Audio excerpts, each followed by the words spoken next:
Hello, my name's Jim Cavalcoli. I'm the project manager for the National Center for Integrative Biomedical Informatics, NCIBI. Today I'm going to talk to you a little bit about some of the tools that we have available on our website. And in particular, I want to start out by showing you our website where you can gather most of the information about NCIBI. We have a weekly Tools and Technology seminar which is available on our website, and in addition we have links to our tools and a lot of the other software we're developing and the relationships we have with our biological projects.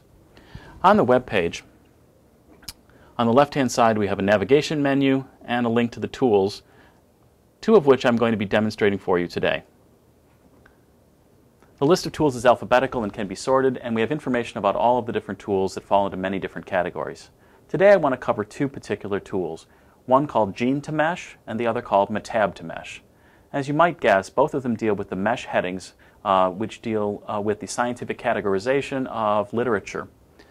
So in the Genes2MeSH tool, one of the things to demonstrate is that you can search both by a gene name or gene symbol as well as a mesh heading.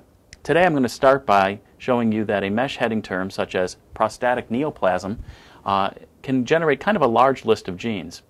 If we indeed start out with that term, link the search, 95 genes are found within the cutoff factor of a Fisher's exact score of 10 to the minus 4. What we're doing is actually, in the background behind this is, all of the mesh headings for literature in PubMed are gathered, collected, counted, as well as the genes also identified within those abstracts.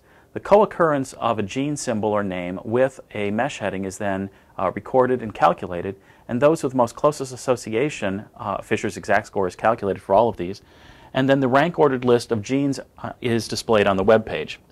In this case, in addition to the list being shown, several link-out features within the tool are possible. In the gene symbol category, we have the ability to go out to our own NCIBI database and bring in our molecular information about that particular gene symbol.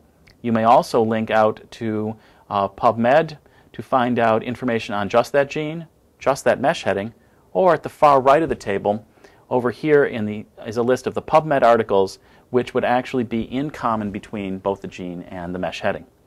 Now, some might say, well, gosh, I know all the genes that are showing up on this list. And number one, that's true. However, you'll see some very common genes which are well known in the field, but as you scroll down the list, you may find interesting gene names that you did not know were associated. And in this case, we hope to provide a means for discovery and for investigation for different combinations of either disease name or mesh heading along with genes related to them. In this case, all of the data has been pre-calculated and is updated monthly as we download and parse all of PubMed on a regular basis. This table, because the way it's calculated, is completely pivotable, and we can actually take for any given gene in here, for example, I might be interested in what other mesh headings are found for TMPRSS2, one of the genes associated with prostatic neoplasm. If I click on the gene itself, gene symbol itself is actually a link to calling the tool in sort of the pivot version, where it will then go out and it will display for us, fairly rapidly usually, all of the mesh headings associated with that gene. In fact, for this particular gene I chose, TMPRSS2, the prostatic neoplasm was not the top scoring mesh heading. In fact, serine endopeptidase, which is what TMPRSS2 is, shows up as the top heading, top mesh category associated with it. In addition, we find other categories such as a location on human chromosomes, other sorts of neoplasm, and some methodology type mesh headings which are also within the medical subject headings. Now let me turn your attention to another gene, which is our Matab2MeSH. Matab2MeSH is in fact quite similar to the Genes2MeSH. Many of the things I've said are the same. In this case, however, instead of using genes, what we're using are metabolites or small molecules. And in this case, what we have is I'm going to choose a disease term such as diabetes.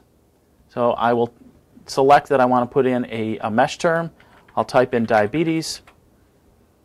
The search, obviously, since these are pre-calculated, there's a very, very rapid return. Associated with diabetes, there are many, many small molecules, insulin, glucose, hyperglycemic agents, hemoglobin, metformin, so not only is it metabolites but drugs and small molecules as well, alloxin, vasopressin, all of these are here. In addition, the same thing is calculated. The Fisher's exact score is calculated for the co-occurrence of that substance with that mesh heading. And again, this is fully pivotable. So if I look down here and find I'm very interested in fenformin and how it might be occurring and what else fenformin is co-occurring with in the mesh subheadings. In this case, we find that this compound is co-occurring with many different things, lots of them relating to diabetes, but others as well, other compounds that it might also be co-occurring in the literature with. So in this case, both of these tools allow you to navigate through both the genes, the metabolites, and the mesh headings in a way that is difficult to do with just simple searches at PubMed. One might ask if I could simply do this in PubMed, and in fact, you will find many of the same things. However, the Fisher's exact score gives you a way to rank order.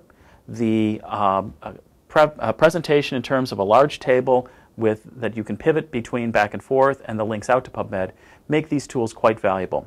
And I hope that you'll get a chance to use them and find them valuable as well. Thank you.